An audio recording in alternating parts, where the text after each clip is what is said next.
Welcome, everybody. We're so excited everyone is here today, and we will start with the Pledge of Allegiance.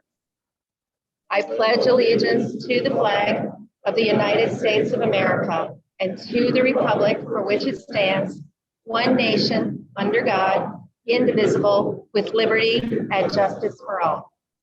Please be seated.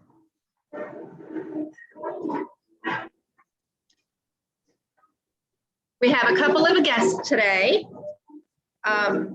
I'm going to start with Carol Wheeler has a guest.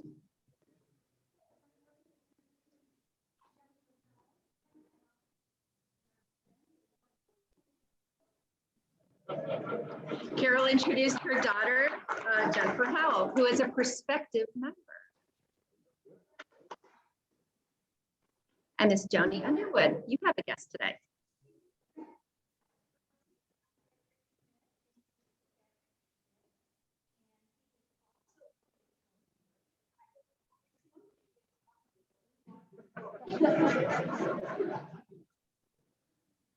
And Joni introduced Patrick Schmidt. So welcome. So happy you are here today. We have a few announcements, but I have a special guest who's going to start the first announcement. Roger.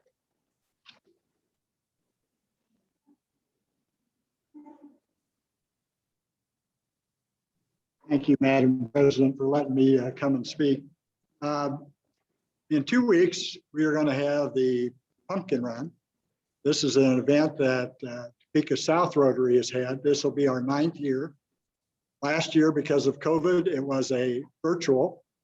This year, because it's semi, we're doing both.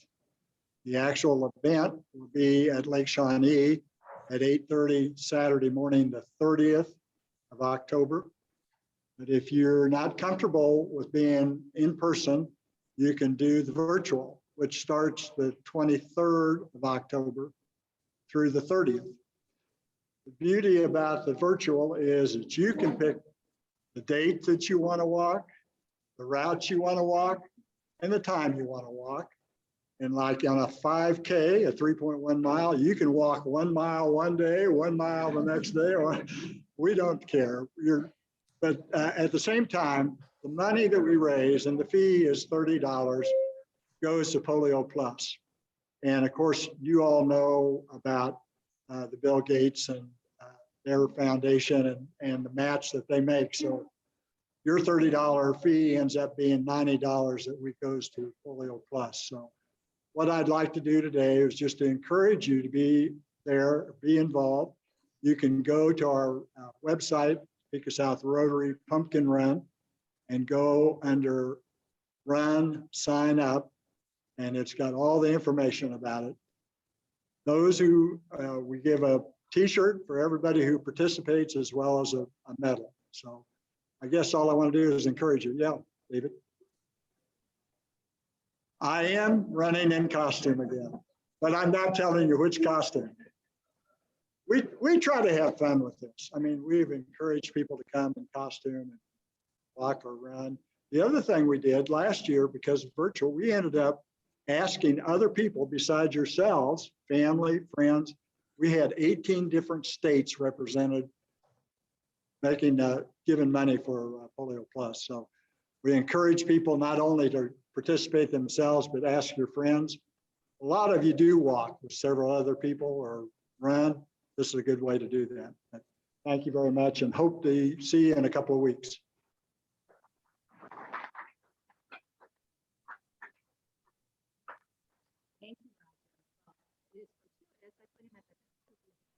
Because my next announcement is in 2 weeks, our Pints for Polio and Past Presidents Recognition will occur on October 28th. And again, that is our fundraiser for Polio Plus, and it's going to be at Constitution Hall at 5:30. So mark your calendars. I looked at our numbers. At 5, sorry, Steve's saying 5. I looked at our numbers, Rogers, today, and we're at a little over $3,000 already raised for Polio Plus. Our goal is 5,000, but I'd really like to just blow that out of the water. So please help us and join in. I would say close the gap, but I think we're, like I said, I think we're going to blow it out of the water. So there you go.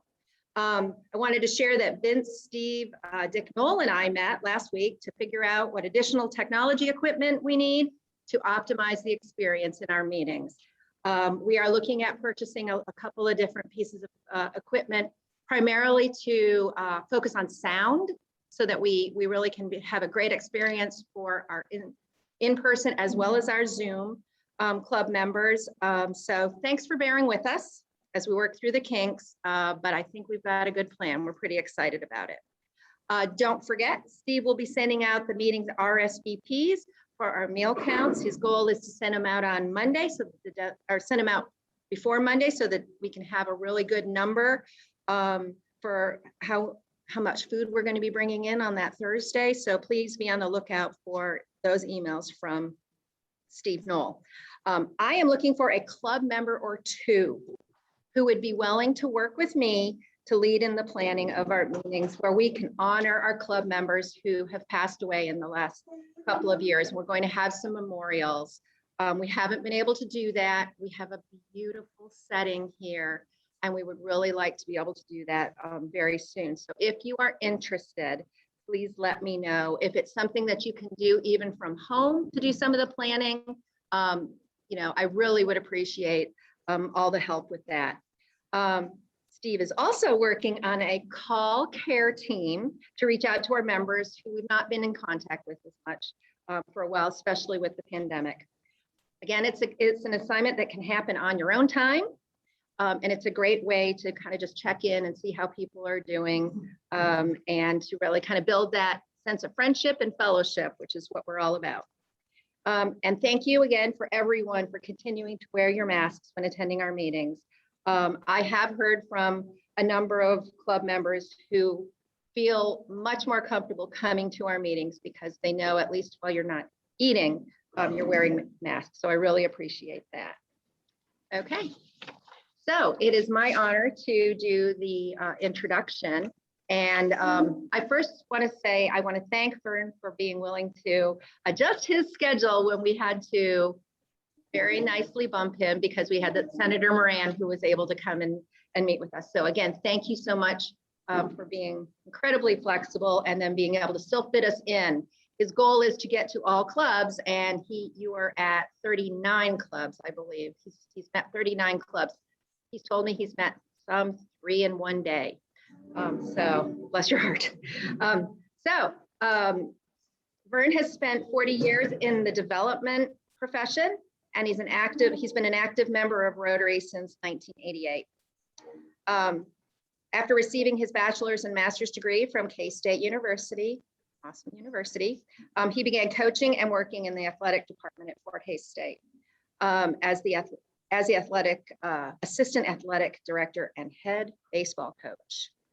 There's some sports themes going on here, Vince. This is great.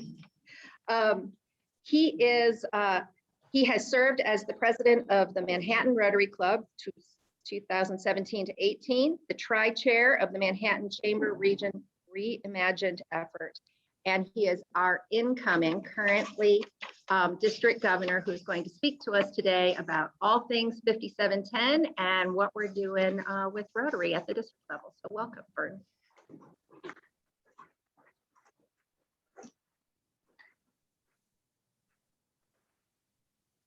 All right, so we got to get technology set up. Before I do anything, I got to take your picture, so you're gonna have to smile a second here. So, all right. Bingo. So, well, I'm sorry. Co-pilots get the short string here a little bit, so sorry about that. So, all right, so now I need to get presentation up here for everybody at home. So, where'd my share go? There we go.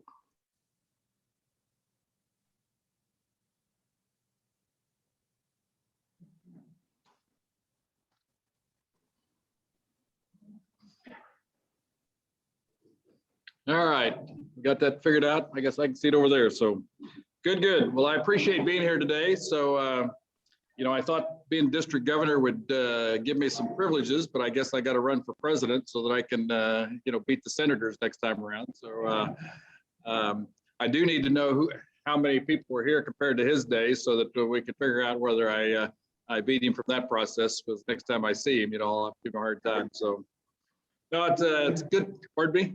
That's about it.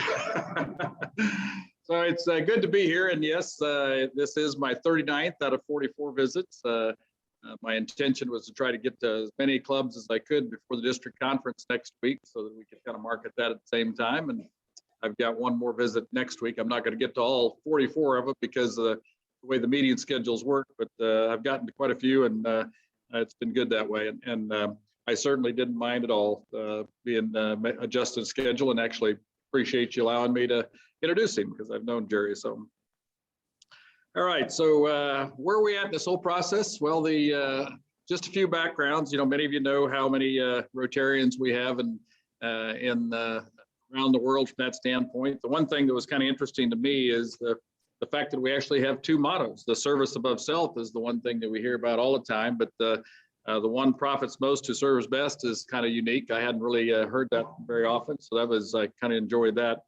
The other part of that, whatever Rotary may mean to us, to the world, to be known for the results it achieves, that Paul Harris made a comment of, and that really resonated with me from the standpoint of using this year because I'm kind of a results-driven kind of guy, being in the athletics world. I mean, not that winning's everything, but it sure is a lot more fun than losing. So, and then being in the development business and fundraising, obviously raising money, it's kind of what we can do at the end. And so I was really enthralled by the comment that Paul Harris had made there. So let's see here. What did I do? There we go. So mission and vision. I'm not going to read all these slides to you. You can see them yourself if you want. I know you got to look to the walls, so I understand. But the mission statement and all the work that I do, I always feel like mission statements aren't worth anything if you can't remember them. So I'm a big advocate of a 7-8 word mission statement. So in our community foundation, we have a mission statement of build relationships between donors and community needs. And a mission statement, in my mind, is always that catch point. When you get to a decision-making time and in your office, your business, or whatever, you refer to your mission statement. That should help you make that decision. So you need to know who your leadership is. We have a 9-member executive team here at the District 5710, mostly comprised of the governor string itself, but Gary as the foundation chair, Karen as the treasurer, and Mandy as the executive assistant. Jen Lee actually serves 2 roles as the membership chair and the district governor nominee, so that's why that one position's open there. Of course, the district has a lot more to it. There's 12 assistant governors, about 15 chairs of certain elements, and then a few other committee members. And so there's a lot going on here, and that's one of the things that I've tried to do this year is really help Rotarians understand not only what we have in our clubs, but our districts and even beyond. So Rotary story. Everybody's kind of got their Rotary story that they kind of refer to.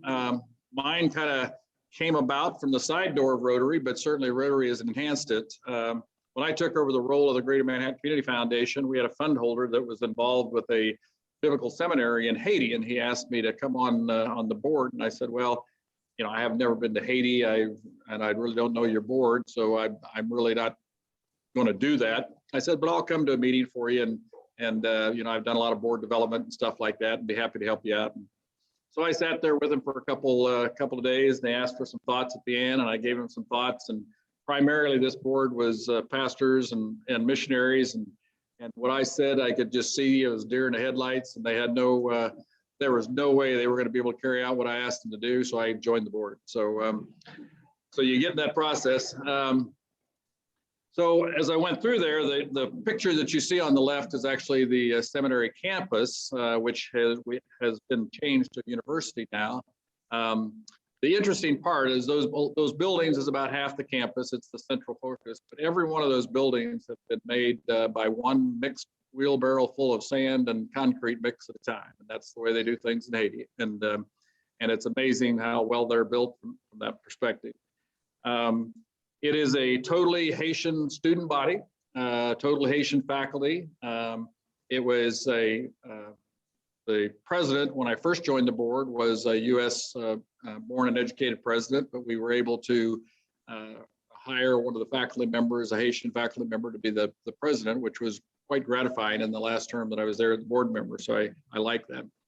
And what we found, the reason we changed it to a university, is we found that there's a lot of Cap Haitian, I shouldn't say a lot, but there were some Cap Haitian businessmen and women that were interested in taking some courses because it was a very upstanding educational institution. And so we actually added some education, business, and ethics courses to the curriculum, and to kind of expand and feed that that interest there.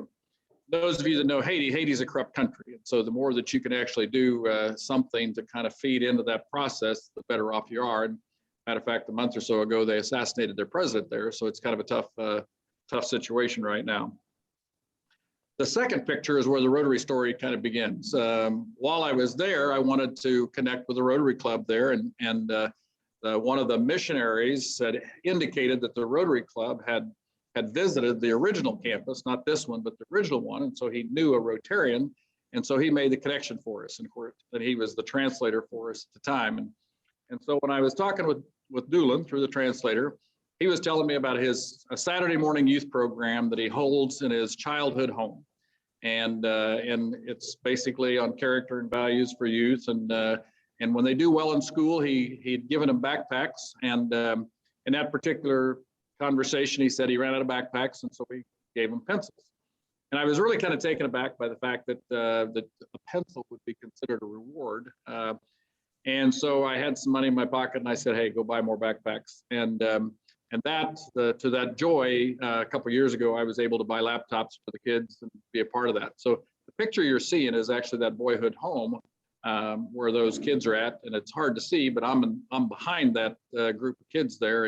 And so that was very, when I was over there for a board meeting, it was very gratifying to be able to be with the kids and kind of be hands-on with that whole process.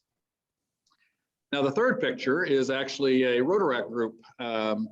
They were having a 25th anniversary celebration, and Doolin asked me if I wanted to go. And at that point in time, I knew I was going to be in the DG string, and I said, well, sure, I'd love to. And so keep in mind too, young professionals, and I thought, okay, so I'm just going to take the tie off, kind of dress down a little bit, and I'll kind of fit in with these young professionals. And so we're in Cap Haitian, there's no street lights, and everybody's dark skinned. I'm the street light. I'm the white guy in the area. And so I walk into this building, and the girls are dressed to the tens. The guys got suits on, and I'm the worst dressed guy in the bunch. So but it was just amazing to me, just the young people there, and to bring this story to full part. It's I'm a small farm boy, 5 kids in my 8th grade graduating class, and I was not valedictorian. So, but the idea that I could have an impact in a foreign country to the extent that I've been able to do this. And to go through the transition here, you've got a youth program for character and education values. You've got an institution of higher education with college-age students. You've got a group of young professionals that are doing things the right way. And then all of a sudden, you got a corrupt country here. And so it's interesting to me and concerning to me about how do we take care. We keep throwing money to these countries, but we don't really necessarily watch over it. And so I have a particular interest in trying to help Haiti as much as I can from my part. And but I do believe it's got hope, but it needs a whole lot of support in person power, not just financial power. So the picture on the right is another add-on to the part. There's a lady that a pediatrician from St. Louis that started a program called Med and Food for Kids, and essentially, they have started a factory over in Haiti. They've taught farmers how to grow peanuts in a very productive way. They mix it with some protein and some other food supplements into a product called Medica Mamba, and they give this to school-age children. And it is almost just unbelievable, the health, the visual appearance, and just the attitude of these kids, how much they change after getting this food supplement for 6 to 9 month period of time. You just can't believe the difference that it makes, that it's a testament of how unnourished so many of these kids are in these countries. And it really pulls at your heart in that whole process. And now going back to the seminary, now university, one of the issues in a country like this when corruption happens is the transportation of fuel kind of gets held hostage. And so 4 or 5 years ago, we put solar panels power up at the university campus in order to make sure it ran. Well, last year we raised $1.5 million so that we could put solar panels up to make sure this manufacturing plant at the Med and Food for Kids program is going. So here again, there is a lot of potential, a lot of opportunities, but there is a long way to go with this whole process. So I take it to the next picture. So the picture on the left is a global grant project from Rotary. It's actually a sewing factory. Women, and yes, all women, go there to work. They sew their clothes and they are able to use it as commerce and sell. And all the school age kids, when you drive down the roads, all the school age kids have uniforms on, and you can tell the schools that they go to by the color of their uniforms. And they're all well dressed. They look good. It's astronomical how well they can look walking by such filth and trash. It's a crazy element in my mind. So the next picture is all too typical of U.S. charity supported kind of things. You got a Rotary well there that doesn't work anymore. So good intention, but no follow-up in the process. And so one of my endeavors after this year at Kansas State, as well as some other universities here, they have a program called Engineers Without Borders, and I've connected with the kids. And so what I want to do is take this group of kids on an annual basis over and make sure these kinds of things, we can get them back to working if it's possible, and maybe put some new water wells of some sorts there, and really just kind of follow through with the production of this. What I've done, and so much, I've always felt like, when you're asked to do something, you're kind of called for, it's not a called for a situation, you're kind of called for life. And so my feeling is to be bestowed this district governor role and the opportunity to do this doesn't end June 30th. Some way along the line, I've got to walk the talk. And as a Rotarian, as a leader, as somebody that cares, I got to fulfill this mission for really the rest of my life. So that takes us to the goals for our President Shaker Mehta, and he and the board have 4 goals: increase the impact, expand the reach, enhance member engagement, and increase adaptability. So you can drill down more of that if you want, but increase the impact is really just let's get rid of polio. We're so close. We've been fighting polio for 40 years, and there's just a few cases right now. The biggest concern is Afghanistan. Obviously, everybody knows we've had kind of a crazy time in Afghanistan. We are told that we can get in there and work, help the kids and keep doing that, because we've got to be polio free for 3 years before we can consider it eradicated. I'm sure you know all that with Larry's involvement and things of that nature, but we got to get there. My biggest concern is being told, and the actual reality is a kind of tough gig. I have a little inside knowledge. My son, who's a chaplain in Special Forces, he was on the last plane out of Afghanistan when they left this summer, so it's kind of an interesting endeavor. To expand our reach, Shaker would like us to get to 1.3 million Rotarians. We're kind of been floating around 1.2 for several years. We get in, they go out. Last year was kind of a tough year from that perspective, so he'd like to increase about 100,000. Some of the numbers would suggest that we're 30,000 plus up so far this year, which is good. Our district, just in the first quarter of the year, is up 33 plus, and I've been to several meetings where there's prospective members, and if they don't sign you up before you walk out the door, I will. So we'll get you going here. So, and you won't have to give me a mortgage to do that. So the idea is, I think we've got a lot going for us, and in some cases, COVID woke us up in a lot of ways, and so it's kind of exciting that way. Enhanced participant engagement. Well, this is where the projects, and obviously helping out with the polio fundraising is great, and other projects you do. To me, this is how you're going to get young people involved. Is we got to have hands-on kinds of things. If young people want to go have lunch or have breakfast with old people, they can go do that at Thanksgiving and Christmas. They really need to do something through the course of the years that kind of gets them engaged in the process. So. And then the last is increase our ability to adapt. Well, you guys are doing that right now with the hybrid session here and thinking about how you're going to do this. I mean, I'm a big believer, for every action, there's an opposite reaction. And for every negative, there's a positive. You just got to open your mind to find it. And So this COVID's making us a better place. It's a tough transition. It's an unexpected transition, but we'll all be better for this, you know, after we get through it.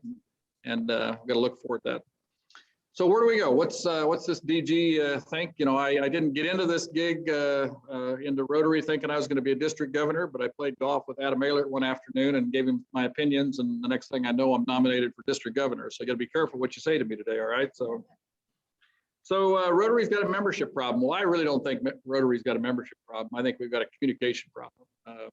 You know, in the fundraising world, I always tell people it's not about the money, it's about the relationships. Well, in the Rotary world, when we talk about memberships, I truly don't believe Paul Harris, when he got a few group of individuals together to talk about Rotary, I don't think he was talking about developing a membership organization. He was talking about doing something to make a difference. And we need to talk about how we as a group of Rotarians make a difference in our communities, in our regions, and internationally. And so communication to me is the key word. How do we communicate that? And for those of us in the Midwest, we're very humble by nature. We don't brag on ourselves. Well, we need to not brag. We just need to tell the story of what we do and how we're making a difference. Perception, we're an old organization. Well, we can let ourselves be that way if we don't do things to get out and about, make ourselves younger. I don't think we're an old organization. We've got exciting new ways to get people engaged, but we've got to walk the talk and the kinds of things we do. I believe there's kind of four stages in a person's career and membership. I mean, I look at myself, you know, when I first got involved, I was excited to get to know people in the community but you're starting a job, you get that involved with, you're starting a family, you got to get that involved with. And so you don't really have that time to do too much. And then you move to the stage, well, you're better in your job and your kids and family's growing. And so you got a little more free time at your job, but it's being eaten up at home. And then you get to the point in time where now you're leading, you're supervising people at work. So you got to see them. And all of a sudden your kids are running around high school and doing everything. You're following them everywhere. It gets to the point in time where the only time you really have free time is when you're retired. And in my view, if we talk about wanting to get younger people involved in Rotary, we have to appreciate the challenges that they have so that we can let them get involved in Rotary and not look at them in a different way. The last one is my Rotary is too difficult. You know, Rotary, Larry could probably share more, but I believe from my perspective, Rotary International has been behind in the technological development of things and they're catching up quickly. But you know, my Rotary is where you put your own profile stuff in there, and Club Runner is where you put your goals in. And I know you guys have done a good job with that. Only about a third of our clubs put their goals in the system. And I would like to increase that to 100% if we can this year. And not for the competition or for the awards, but for the togetherness of where I can pull together what we do as the impact that we have as an organization and share that through the process. So that's my goals. We know we've got 7 areas of focus in Rotary. So obviously keep those on your mind and what you're doing in the whole process. So what do I want to do this year? Well, my whole year has been to educate and inspire. I hope we get back to why did Paul Harris get this organization started? You know, what are we doing as Rotarians in this process to make a difference in our community? And I'm hoping that I can inspire you with some of the information I share about how we really do make a difference. So using those 7 areas of focus and the projects that you have a great day. It's always a tough deal. I know I always feel bad for people who have to do that. So when you have your projects, I want you to look at those 7 areas of focus. If you're not checking the box in those 7 areas in your projects that you have as a club, then think of a project that you can do so that you can check that box. There's several reasons for this. One, it educates you to learn the 7 areas of focus if you don't know that right now. In the community of which you serve, as you talk about those projects and maybe one of the areas that you serve, they'll learn what Rotary means and why those 7 areas of focus are important in the whole thing. And the hope would be is then maybe we can partner some things districtly or partner with doing some international grants. I'd like to make this transfer of money a little more clear district-wide so that everybody understands how they can be a part of partnering and do things locally, regionally, and internationally as we go through things. Our district conference is going to have a whole lot of this stuff involved in it next week. obviously value the motto service above self. I mean, for me, becoming a Rotarian, it really stems back from the way I was raised as a farm boy. We basically served our friends and neighbors. We weren't Amish or anything like that. We were just farmers helping farmers. You know, my dad was a brittle diabetic, and then so oftentimes he'd maybe have some health issues, and you know, the farm neighbors would come help when we needed them. I was the fourth of four boys, and 10 years after my closest brother, so I was either the last chance for a girl, a mistake, or hey, we need more farm help. And so, so I think I put up every haystack in Union Township for about 10 years because all the other guys had grown old and left home. Reflect on the four-way test. You know, this is, I've got some coins here that left at the table. I'm running out. So if anybody wants them, take there. It's basically, it's got this year's the theme on it, the Serve to Change Lives. It's got the four-way test on the back. Makes great ball markers if you're golfers. And some of the guys I play with need that four-way test on the back. So so you're seeing the theme up here, the make a difference. The year I was club president, the Barry Lacine's theme was to make a difference. And well, I was sitting in a boring conference at Iowa State, a mission, vision, values kind of deal one time, and I decided, hey, you know, I'm going to come up with my own mission statement. So my mission statement is to make a difference in someone's life every day. Well, when the theme came out and I was a club president that year, I thought, you know, there's a calling here. There's a reason that I'm doing this at this point in time. And I had kind of that same feeling this year with the Serve to Change Lives, you know, being the district governor this year, because service is so much what I'm all about. That really is what makes the blood flow through my body in the process. I would be very dysfunctional if I wasn't helping somebody or wasn't making something happen. And I sincerely say that.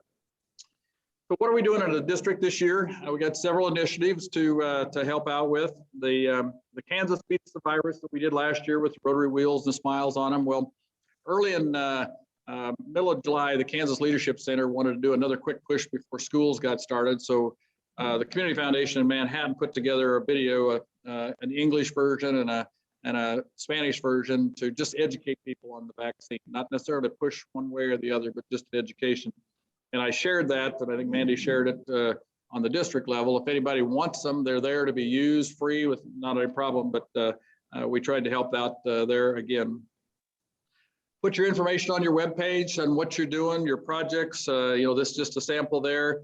You know, here's the Rotary Clubs of Eastern Kansas Facebook page. You know, some of you probably have seen me post there. I've been trying to do my club visits and stuff like that. You know, every time I come in someplace, I do a little 15 seconds driving up to the building. I do a little picture on the outside. Don't let me forget a selfie with you here today. I take a picture of the meeting, and then I go eat ice cream someplace unique. And so, what do you think everybody remembers? The ice cream. So, so it is an interesting thing. But when you have 3 meetings in a day, you know, I tell you what, the ice cream doesn't taste quite as good at the end of the day, but it's still darn good. So. So Rotary Talk 5710, we are getting into the youth world. Everybody's going to podcast these days. That's kind of the new venue. So we are creating a District 5710 podcast series. If you're on Spotify, you can get it right now. The first one's on there just with me talking. If you're on iTunes, for some reason, it's not quite up there yet. iTunes is, Apple has been a little bit more difficult, but we will push that out with messaging once we kind of get it rolling. The idea is that we would talk to the club president, to interview the club president and a few others, just to talk about the club. And when you have a high point, you know, put something out there on the Rotary Talk 5710 about your fundraisers and things. And I know this is going to take a little while to catch on, and so I wanted to make sure that Stephanie and Jenna Lee, after me, you know, believed in this process. When you're in a one-year leadership role, it's really tough to do things to make change. So you really got to make sure people behind you really endorse that as well too. So. But I'm excited because I think it could be a nice gig. District conference next week. Thursday's golf. Thursday night, General Sims is going to talk about Fort Riley and the impact on Kansas, and he's actually a Kansas City native by childhood, so he's a great speaker, does a great job. We start the registration or start the conference then on Friday. Now, Friday, that conference Friday and Saturday morning it's all back to the 7 areas of focus. This will be an educational conference about Rotary. I have sat through so many boring conferences of all nature, education, Rotary, whatever, that we've had a team working on this for about 15, 16 months. And if this is boring, then I will be disappointed.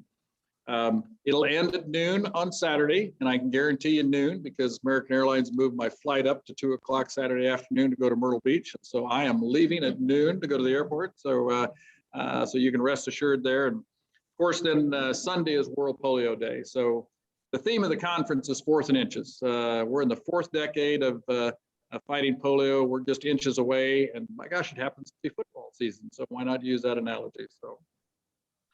So we talked about polio. You got your fundraisers. We've committed as a district leadership team $30,000 to $100,000 goal to for polio. The morning club just had a donut, Pinky's donut fundraiser. They raised $8,000 over in Manhattan just last week, which is good. So we're well on our way. So we just want to keep doing that stuff because we got to get rid of this stuff, and we got to check the box and get polio out of the way as much as we can, so we get on to whatever the next one is. And there's certainly several things that we can work on. And to follow up again, put your information in my Rotary if you haven't done that already as an individual.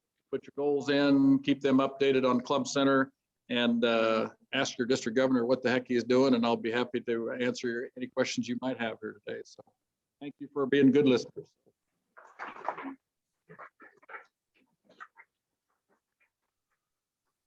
Does anybody have a question? Well, we were talking about that earlier. That's, that's the question everybody asks. I guess when you're in the marketing world, you think everybody wants to hear what you want to tell them, but sometimes you got to catch up with something. My catch this year for Rotary has been that cotton picking ice cream, and this all kind of came about at the beginning of the year. We were talking about doing something, and I'm not I'll have a beer and I'll have a glass of wine, but I'm not a big drinker, and so the idea of ice cream came up, and so that's kind of been my theme here. So what did you say, GG's or G? So I try to find a unique place in a community, not just a kind of a regular franchise like everybody, but that's been the challenging thing in some places. So thank you. Anything else? Yes.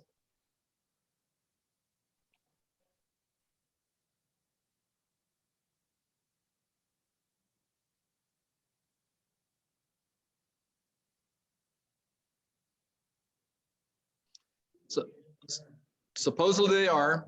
The Rotary International and the Home Office is suggesting that those arrangements have been made there. But any of you that follow the documentaries that are coming out of there, I mean, I'd say decisions like that can change weekly. So it's a matter of getting the right place, right time, and with the right people. Afghanistan right now, who is leading it? How many different groups are actually making the final decision of what you're talking about? You walk by one, but the second one might not appreciate you being there. And so that's my biggest concern in this process. Great question. Anything else? Well, hey, I'll be here, and I really appreciate it. And I really want to reemphasize, being a Rotarian is not just a lunch meeting, and it's not just a couple things you do in the community. And you just open your mind, open your heart up a little bit, think about the difference that you're making. And we know we've got, people call rhinos, those Rotarians, a name only. They just send a check in, but I'm okay with that. We all have friends of zoo, friends of library, friends of whatever that we take money for and make a difference. You know what, if it's making a difference in this world right now, and what other organization around the world, in the world, can put people together and get them on the same page? I mean, there's issues everywhere, I understand, but we as Rotarians have to understand that we've been called in a special way to do something, and I just ask you to seriously think about that and serve yourselves. God bless you. Appreciate everything. So.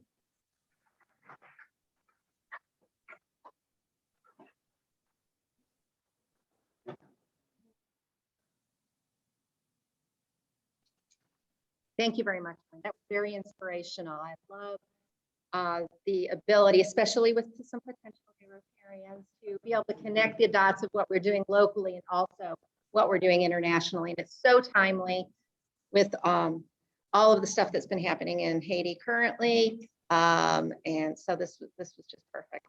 And he's very inspirational. So thank you.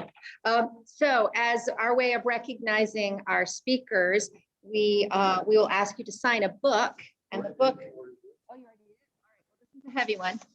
This one is a Marvel book. I'm trying to try and make it so that the Zoom people can see it too. And we will get this to one of our local schools, to Ross Elementary. So thank you.